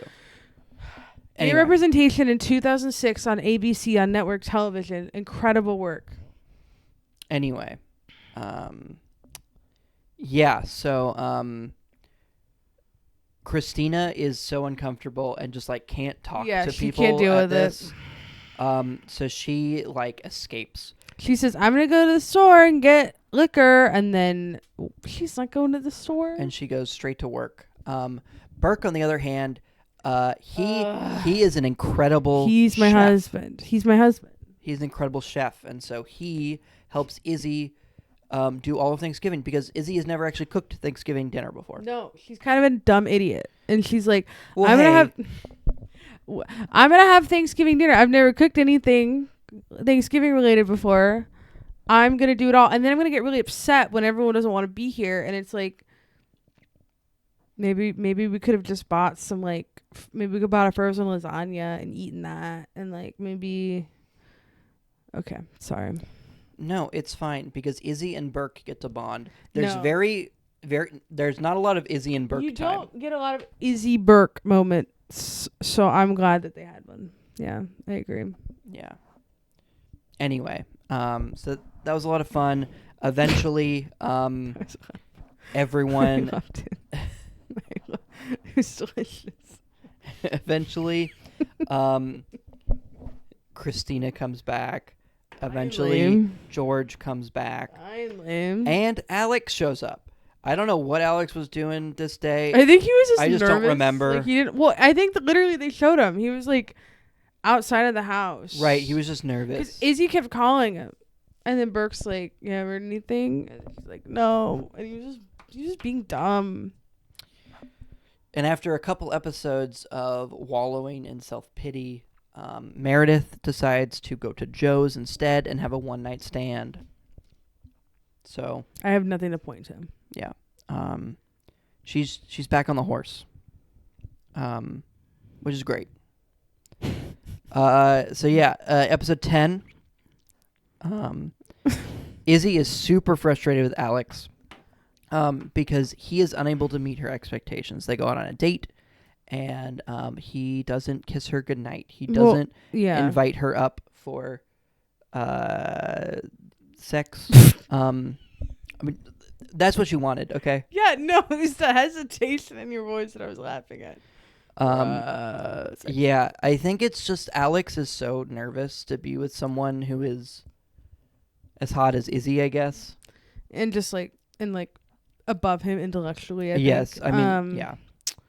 Yeah, it also depicted that he was kind of mean to her. She was like, you weren't very nice to me on our date. That too. And I'm like, yeah, because he's mean. He's a bad person. He's mean. Yeah, I mean, we get this whole episode of Alex, struggling to be not good enough for Izzy, which he isn't. Let's just be clear. Struggling to be not good enough? Struggling to be good enough for Izzy. Sorry. And you know what? Izzy's like, you know what? I'm gonna forgive him. I'm gonna say, let's do a take 2. And so she's looking for him all over the hospital, and she hops into the on-call room. But so you didn't include. If this is where I think it's going, is this when they've tried to hook up? I think so. Because they depicted them trying to have sex, and Alex could not hold an erection. Oh, okay. Yeah, that was kind of the big thing. So first it was he didn't come up when Izzy invited him up, and then I think she talked to him about it. She's like, "Why won't you have sex with me?" And he's like, "Okay, let's have sex." And they tried, and he could not hold an erection. So then cut to where you were about to go. Cut to Izzy's like, you know what, I'm gonna forgive him. Let's try again. And so she goes in the call room. Alex, turns out he can get it up. And he's getting it up on the nurse Olivia. Oh, we should have printed out a picture of Olivia. I miss Olivia, yeah. I miss Olivia. She's cool. Olivia, she dated George for a little bit. We didn't really talk about that, but yeah, she dated George for a little bit. She gave George syphilis. She gave him syphilis. Guess where she got that syphilis from? She got syphilis from Karev. Alex Karev himself. That's right. So sounds like Izzy dodged a bullet. Syphilis. The bullet of syphilis. The bullet of syphilis. Yeah, that was crazy. Alex is just also having just a shitty episode as well. He misdiagnosed a patient, causes them to go into a coma. Yeah. And it's like exclusively his fault. Yeah. And I understand he's an intern. But like, you know, I was really rooting against Alex here. So you were happy. Yeah, I was happy. You said this is good. This is good. This episode's good. I wrote here, this is an all around fuck Alex episode. I love that. We need more of that.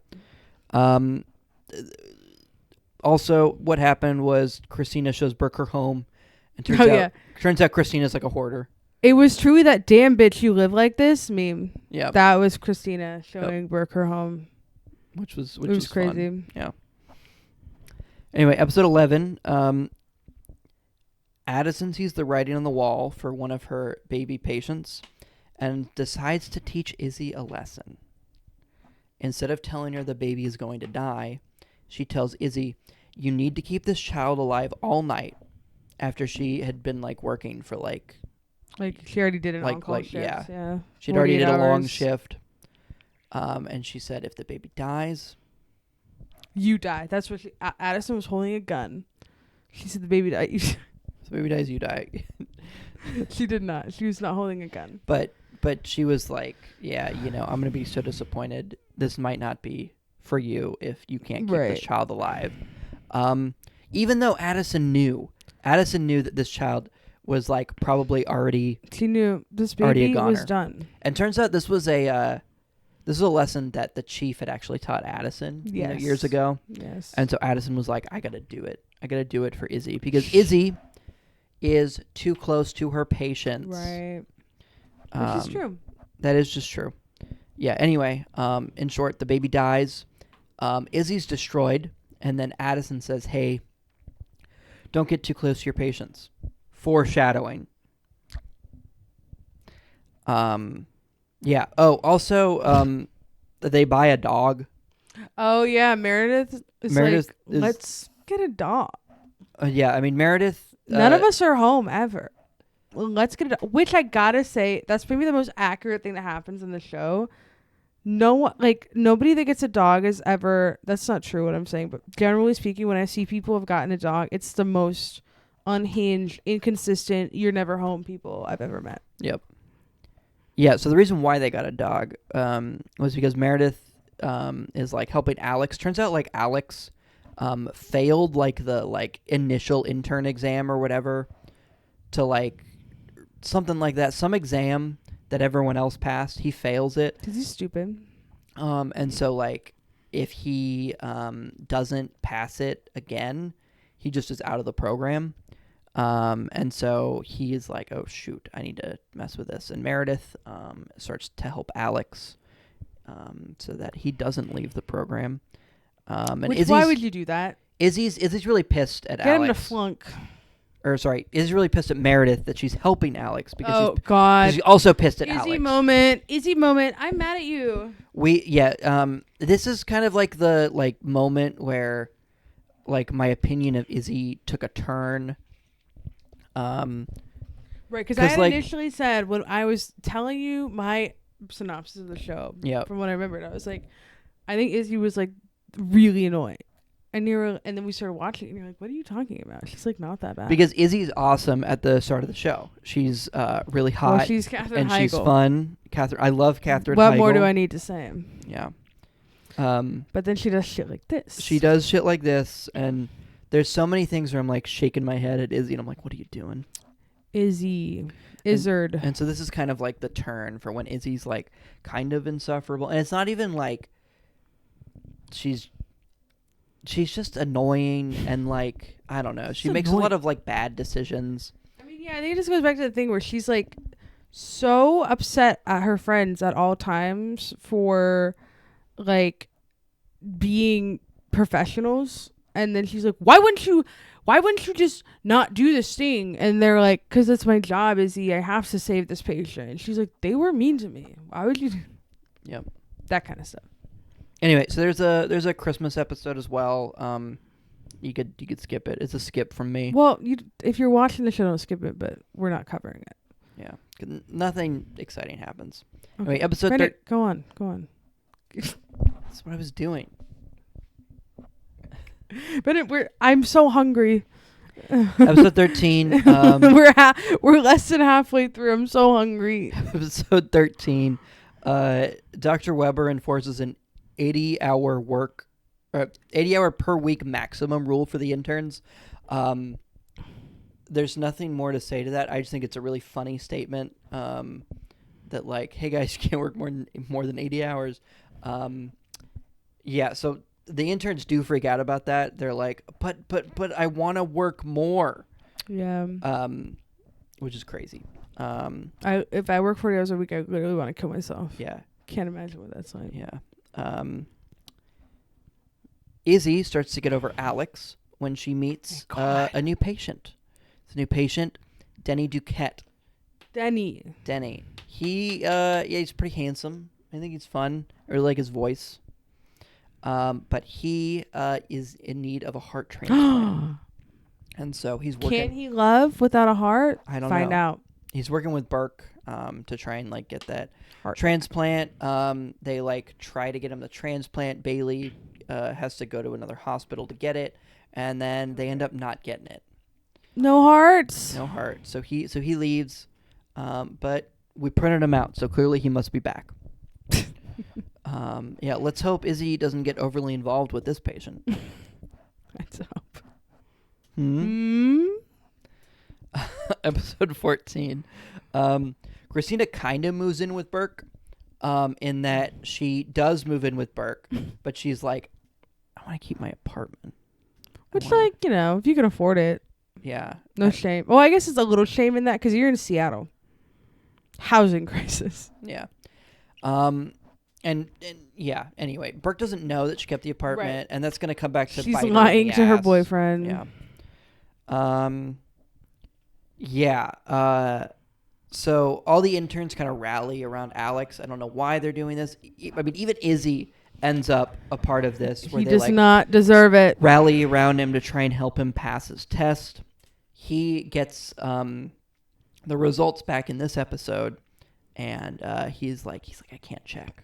I can't do it. And he goes to Izzy, and he's like, take a look. Did I pass? And she does, and he passes. So, boo. That's why I said boo. Yeah. Also, this episode, the nurses decide to go on strike at the very end of it. Episode 15, we get more of the strike. George is the only true ally of the people. Literal king. He's my literal king. He's an icon. He's the only true ally of the people, and will not cross the picket line. He will not cross the picket line. He's like, my parents are both teachers. They would kill me if I did that. And I said, literally, I stand him. Yeah.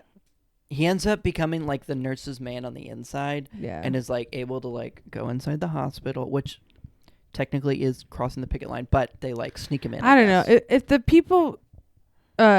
people picketing are like, you should go in the hospital and do this. I kind of feel like you're allowed. Yeah, I mean, like, the like sentiment behind it all is like they were like, yeah, these are our patients too. We want to like check in on them, and so he's like going in there and like checking in on all the patients and everything, and like. Yeah, doing all that stuff. So this is an awesome episode, honestly. We also find out during this episode that Izzy once had a daughter. She put up for adoption. That was fun.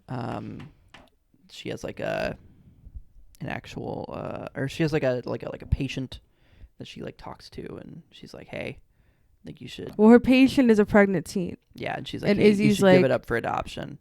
And do not have this baby. Yeah, Izzy kind of like crosses the line because like I think her mom is like Catholic or something. She's like, we gotta have this baby, and she's like, you should give it up so you can like have the rest of your life, which is a good thing to suggest. But then mom gets really mad. Yeah, so. yeah.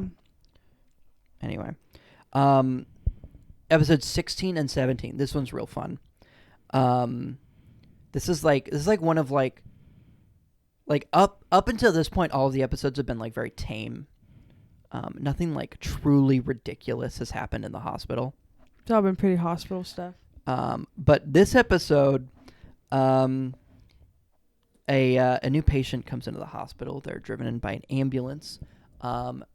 There's a paramedic, and she has her hand inside the chest of one of the patients because he was bleeding out. And she's like, I got to stop the bleeding. I got to stop it one way. She shoves her hand inside, and it stops bleeding. So she's basically attached to this patient. Who is this paramedic? It is, of course, Christina Ricci. It's right there. Brendan put her on the wall. I said, why her? And Brendan said, you know damn well why. Mostly Christina just because Ricci. it's Christina Ricci. Anyway, yeah, so he's got a hole in his chest. As we, like, sleuth and find out additional information about, like, what's happening here, like, this man's about to, like, go into surgery, so they got to stop the bleeding. Karev is, like, talking to the people. Well, his wife comes in. Yes, and so he's talking to... She's like, my stupid dumbass husband and his stupid dumbass friend. Oh, and his best friend comes in, too, and he's wearing a World War II uniform. Yeah. They're World War II reenactors. And they found instructions online on how to build a bazooka and build the ammunition for bazookas. And so the bazooka, they shoot it, it doesn't go off. So this guy gets in front of this the guy bazooka. gets in front of it to try and fix it, and then it goes off. Oh, guess what? It blew into his chest. Yeah, and so it punctures a hole into his chest. And so Karev running through the hospital. He's like, wait, don't do anything. There is live ammunition in this man's chest. Literally, this man's going to blow up. We have a code black. Oh, yeah, that's what they said. And everyone's like, what is that? Like, no one knew what Yeah, it was. no one knew what a code black was because when would you ever have a bomb threat in a hospital? That's absurd. More than you would think. And so they start to, like, the chief's like, we got to evacuate everyone. We got to get everyone out. Well, all while this is happening, Bailey starts to go into labor. Oh, my God. She goes into labor. She goes into labor. And she is like, where's my husband? Where's my husband? Why isn't he here? He's supposed to be here. This is not how it's supposed to go. Guys, where do you think her husband is? Where do you think her husband is? Well, he ended up getting in a car crash on the way to the hospital. He comes, the EMTs bring him in. Uh-oh. Oh, my God. It was so fun, too, the way they did it. Because, like, George is calling Bailey's husband from Bailey's cell phone.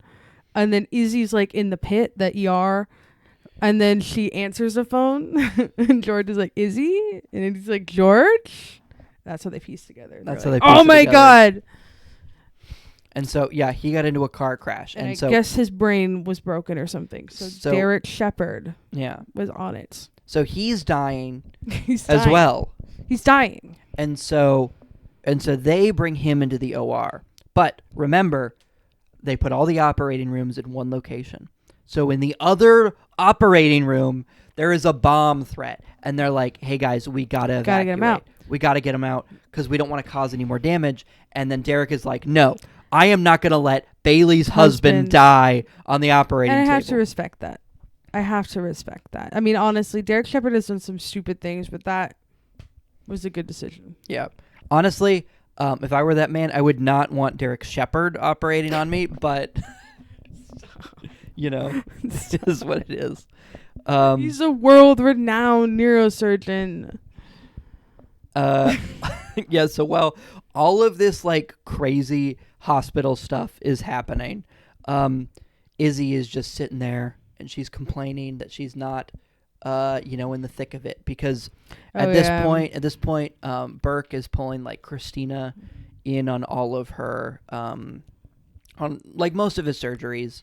And so she's like always in there because she's also just very good. It's not even because of the like relationship. Like, she's just very she's good. Just a good surgeon. And so maybe Izzy's not as good. I don't know. Yeah, so she's operating on Bailey's husband, and Burke and Meredith are in the other surgery. Christina Ricci starts to get scared. Because the anesthesiologist, who's like part of the team, part of the surgery team, he's like, "Hey, so here's how you pump air into his lungs. I'm gonna give this to you," and then he pieces out. And he just runs away because he's a fucking coward. He's a coward. He's a coward. I'm always burning in hell right now. and so Christina Ricci starts to freak out, and she's like, "I can't be here. I can't do this. I don't want to die." Which is fair, completely understandable. She's like a 22-year-old EMT. Like, you did not. But she's literally holding onto the bomb, right. And if she like drops it or does something, like it could just go off at any moment. And Meredith's like, no, you can't do that. And so she goes to remove her hand, and Meredith immediately shoves her hand in too and holds it. Not great. So now Meredith is stuck. Now Meredith's holding this bomb. And so, we got a whole lot of issues. Derek is in the other operating room, operating on Bailey's husband. And so he's, like, worried about Meredith. Because, I think they try to, they have a friendship and everything. So, I think at this point, did they give up the dog yet? Maybe not. Anyway, so... Yeah, anyway, so they're freaking out. Eventually Bomb Squad shows up. Oh, wait, hold on. When all of this is happening, Izzy's like, man, Meredith's so cool, and Christina, they're doers. They do. They go out and they make things happen. And she's upset about that. She's sitting there with George, and she's like, what are we doing? And so she goes and does Alex. She brings him into the on-call room and has sex with him. Mm-hmm. All of this is happening while this is happening. So that's crazy. Oh, this is happening while this is happening. Okay, let's keep going. Yep. Brendan, please. I'm so hungry. So Meredith is able to slip the bomb out and give it to the bomb squad guy. The bomb squad guy's talking her through it. Yeah, and so he gives it to the bomb squad guy, and the bomb squad guy is slowly walking down the hallway. He takes it from her hand. He's walking down the hallway. And this is the funniest thing that has happened on this show, hands down. Well, yeah, no, go ahead. He's walking down the hallway, and then Meredith goes out to look at him, and then he explodes. He just blows up. He blows up. It was crazy. So Meredith's fine though. The blast doesn't kill her, I guess. Yeah, she's fine. She just gets blown up in front of. So that was crazy. On the bright side, though, George is helps Bailey deliver her child. Yeah. He's like, look, you gotta give birth. Because Bailey's not wanting to give birth because her husband's not there. That's the plot going on with that. She's like, I don't want to do it. And then Addison's like, oh, if you don't push, then we're gonna have to take you into surgery, but we can't do that because there's a bomb there. And then George talks Bailey through it, and then is sitting there and helping her, and he's sitting behind her. It's really sweet, really cute. And then the middle name of their child ends up being George. Yeah, Bailey's child. George. So cute. Yeah, crazy episode.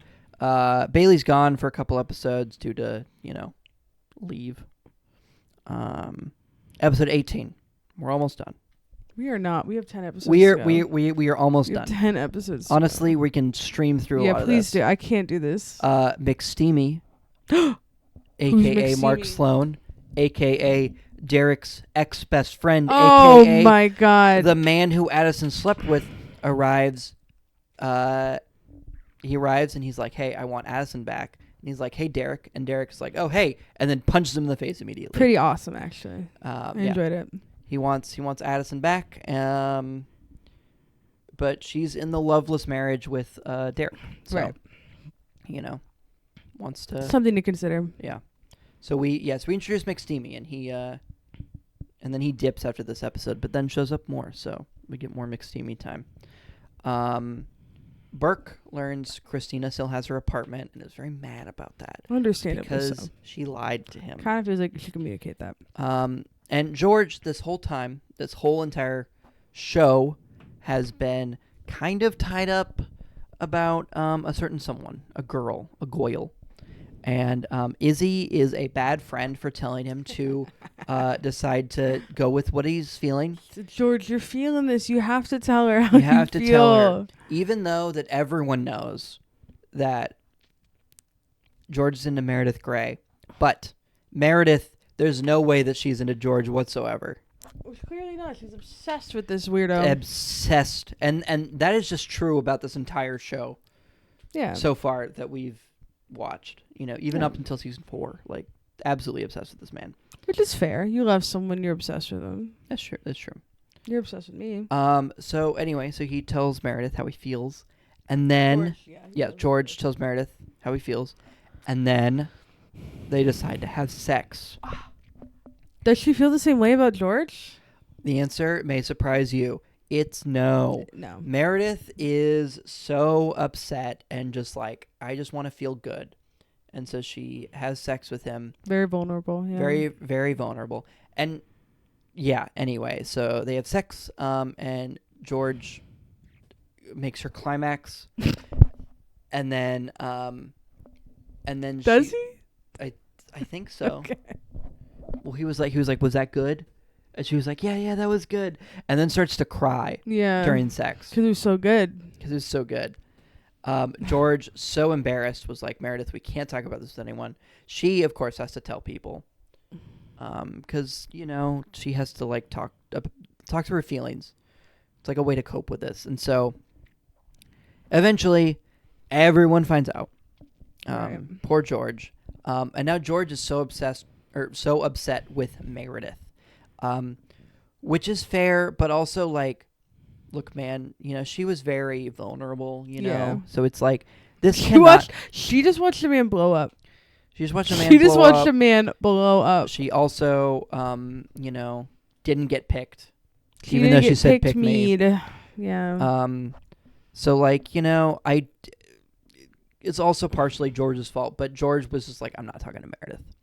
He's so embarrassed, so ashamed, so upset. So George decided to move out of the house. Where's he gonna go? He moves to Burke's house. So now Burke and Christina have a new roommate. It's named George. And yeah, George. This furthers the friendship, and now they're like going off and doing little activities together, and it's very cute. Also, during this episode, we meet a new character. We meet Callie Torres, an ortho resident. He talks to she talks to George, and she's like, hey, this guy's pretty cool. I really like him, and they like kind of flirt a little bit. Well, Callie's very like assertive. Yeah, she is very, very. Which is quite different than what George is used to. Yeah. Denny also comes back this episode. Denny, what are you doing here? And she is all over him. Izzy Who? is. Okay. Izzy is. And this makes Alex very jealous. But also like, Alex, you had your shot. You blew it. Literally, you blew your load into Olivia. All right. Episode 20. Should I take over? I'll take over for you. You want to take over? I think I should. Okay. We're gonna go through this quickly. I'm hungry. Okay, episode 20. Meredith inappropriately confides to Derek about her problems with George because Derek's married. He's married. He's trying to make his marriage work. Why are you confiding in with this man? Alex tells Denny he and Izzy banged. Izzy gets in a tizzy and continues to cultivate an inappropriate relationship with Denny. I wrote that. I thought that was really funny. Burke and George become besties while living together, to Christina's dismay. She hates this. She doesn't like joy. She doesn't like friendship. She doesn't like seeing Burke's like playful side. They always talk about how like Christina's like a bit of a robot, which is just kind of true. Yeah. I like Christina a lot. She doesn't like, I don't know what she doesn't like fun. I mean, to be fair, I probably wouldn't love it if somebody was just living on my couch for a while, so I get it. But at the same time, come on. Okay. Derek shows a shred of empathy towards Addison, indicating that he's trying to make their marriage work. Which, again, is why it's kind of inappropriate that Meredith's confiding in him. Okay. We jump to episode 22. Bailey accuses Weber of giving her less surgeries since she had a child. Sexism, which he is, in fact, doing. He's like, well, you did just have a child. And I just don't think you're in the best condition to be making hard decisions and surgeries. And it's like kind of messed up.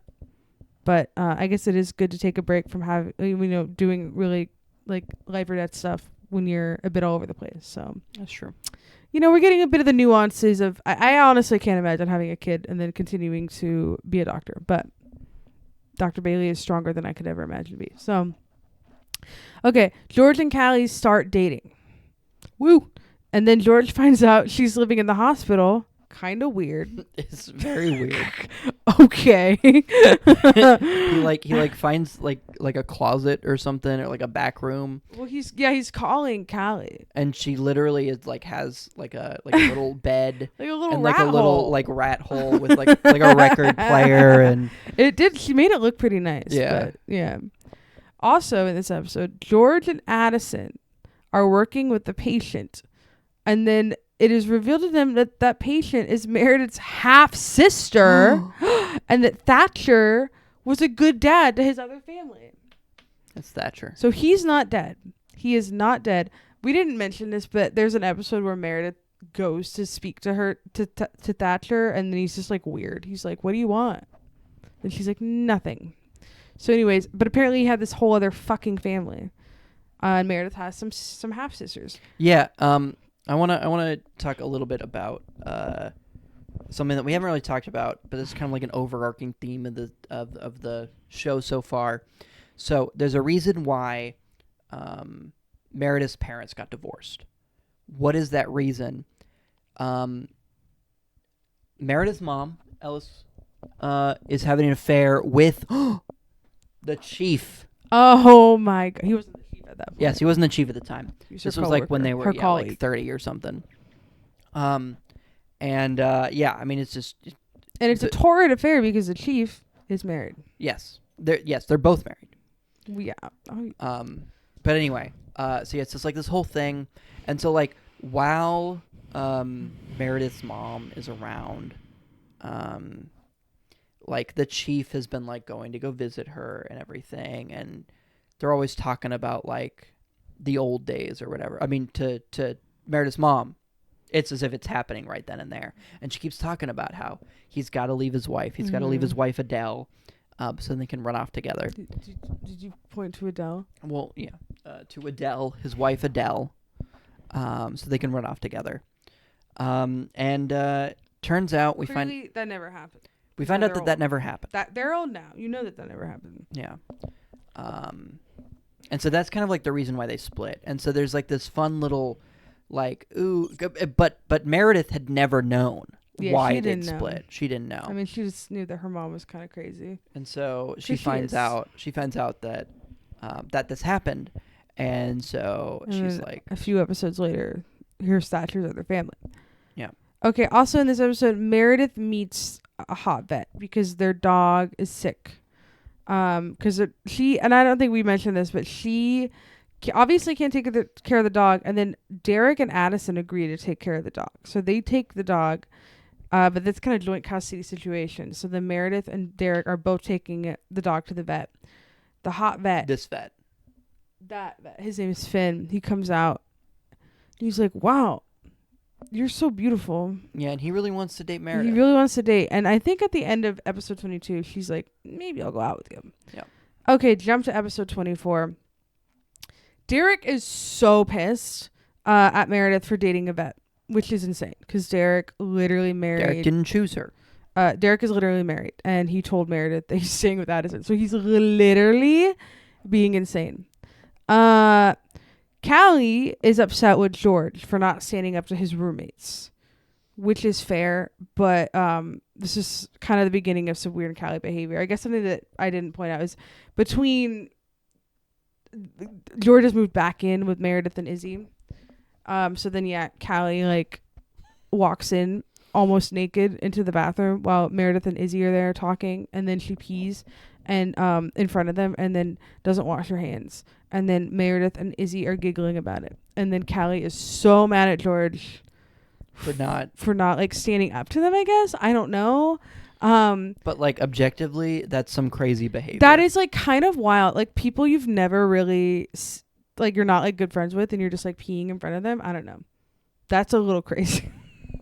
That's a little wild. Well, what's wild is that they make like a lot of fuss about the fact that she didn't wash her hands. Right. Like, and that's the issue. It's like, it's not the issue that she came in naked or that she peed in front of them. Yeah, because it's that she didn't wash her hands. For me, it's a little bit of a bigger deal that somebody just came in wearing almost nothing and peed in front of me without like being like, hey, is that okay if I go pee real quick? I don't know. Hey, to each their own. Callie's mad about this. And like I said, this is the beginning of some weird stuff. I don't think they did Callie. I don't think the writing is a little odd, but whatever. They kind of made Callie a little crazy. A little bit of a nuts. Yeah. That's okay. We all are.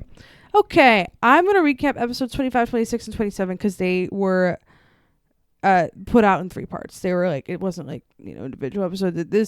It's a doozy. So strap in and then we'll be done. Thank God. Okay. A local restaurant has been terrorized by a disgruntled employee, and they have shot up the place. So now all these gunshot victims are coming into the ER. While this is happening, Addison knows Derek is mad at Meredith for dating the vet, and she queens out by yelling at him. But oops, it was in front of the whole hospital. So I guess technically that's unprofessional.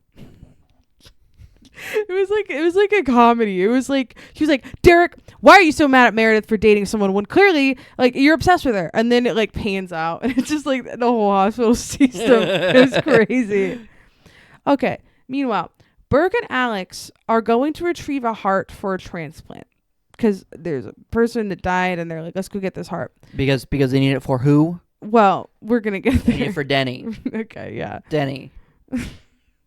Okay, where are they? Okay, while retrieving this heart, they meet Burke's sexy nemesis, Erica Hahn, another cardiothoracic surgeon who graduated second in their class because Burke was first in their class.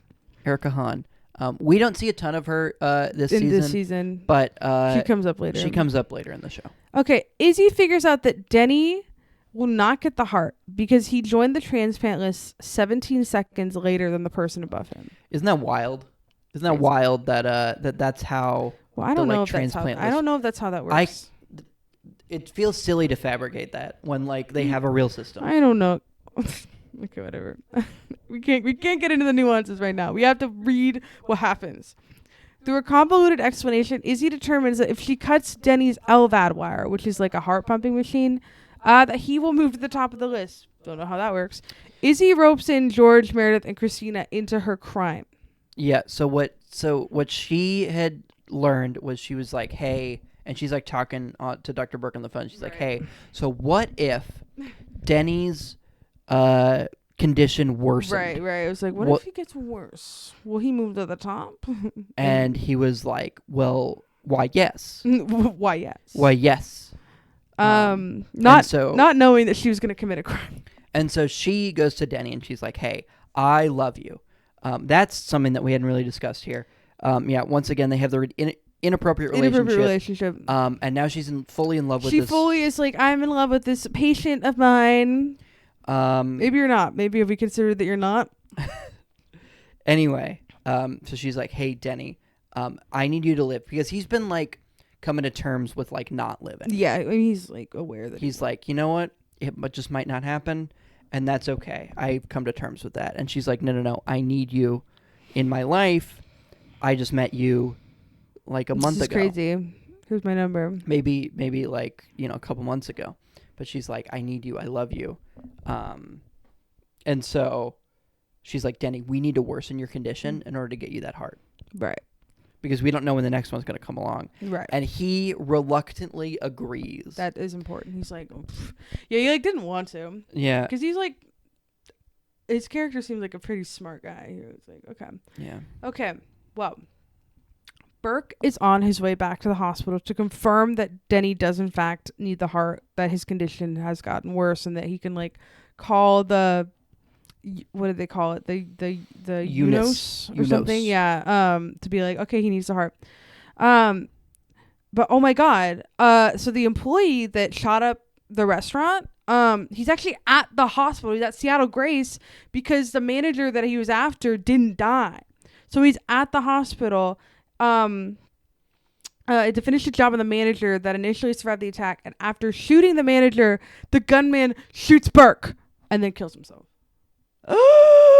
And that's like, I think that's where the episode ends, is right. I think that's I don't know. I didn't make a note for myself when that episode ended. Yeah, that's when the episode ends. It was crazy. And this episode is real like prime Grey's Anatomy chaos.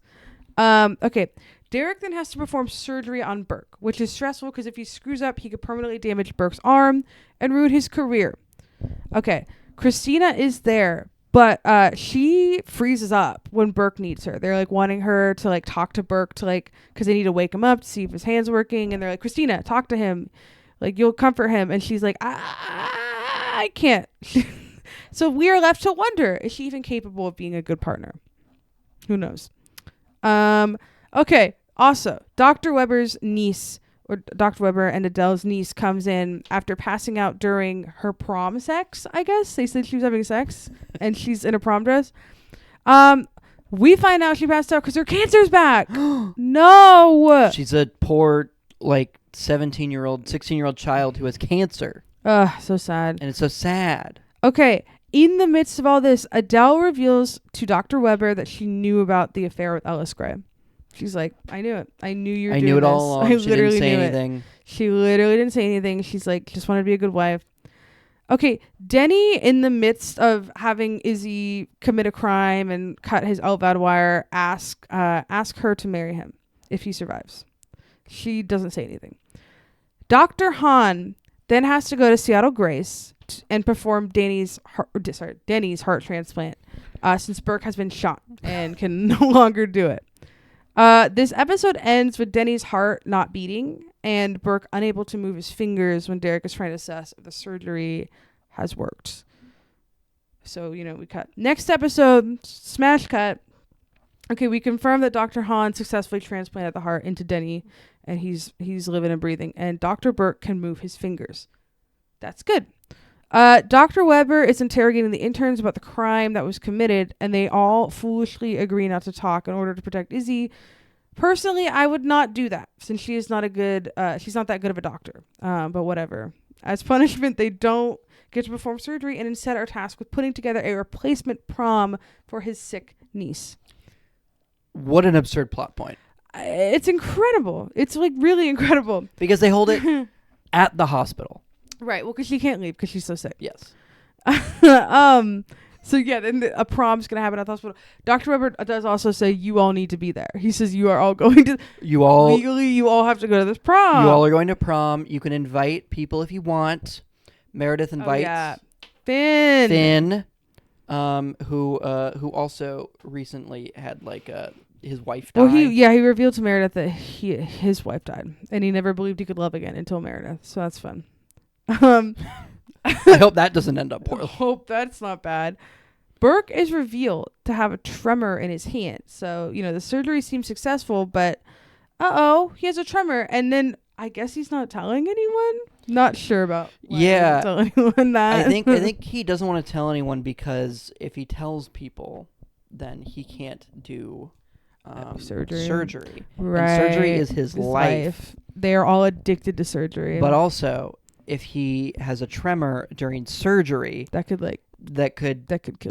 kill someone, that could get the hospital sued, that could make him lose his license to practice. Not good. You should probably just honestly mention that to someone. Probably just tell the chief. Probably just like, hey, I need some more physical therapy. But of course that's not going to happen. Well, this is just the first time we've seen him have a tremor. Hopefully he resolves it quickly and in a safe way. Okay. Next bullet point. Meredith and Derek have to put their dog to sleep. Okay, that made me sad. I cried when they did that. I cried a lot. Okay. Izzy tells Denny she accepts his proposal. This inappropriate relationship is now becoming a marriage. So that makes it okay, I think. So then we cut to hospital prom. Okay. Derek's with like the most beautiful woman in the whole world, Addison Shepherd. She's in a beautiful dress. Meredith walks in wearing some rags, and he's like, that's the most beautiful woman I've ever seen in my whole life. She literally looks like the same as she always does. But I guess that's true love. Derek leaves his wife on the dance floor and follows Meredith into an exam room. And I don't know, they say some stupid stuff. And then Derek just ends up cheating on Addison by having sex with Meredith in this exam room because, I don't know, they're both sad that the dog died. So now Meredith is torn whether she continues to date the nice vet or the cheating whore named Derek Shepherd. She doesn't know what to do. She's very conflicted, even though it's kind of obvious she's obsessed with Derek. I don't know. Okay, so then we're getting towards the end of the episode. The interns are like, where's Izzy? And then they find her cradling Denny's corpse because he had a random stroke and after the transplant seemingly died instantaneously. Chasing Cars by Snow Patrol is playing, making the scene devastating. And that's how we end this season. That's the end of season 2. It's crazy. That's crazy. That was really hard. That was too much to get through to try to recap. That was so crazy, you guys. That was so much. There's so much stuff that happens, and like I think we could have skipped a little bit of it, but I don't think we could. I think it couldn't have been much shorter. I know, it was really. I don't know how to sum it all up. Anyways, comment down below if you want season 3 recapped, because we're gonna do season 3, but then seasons 1 and 2 are already too hard. There's no way we could have done 3. We can't make this video 4 hours long. No. Yeah. Let us know if you like this type of content. Hit subscribe. Smash that bell icon. Yeah. Let us know if you like this. And thanks for listening. Yeah. Thanks for listening to the podcast.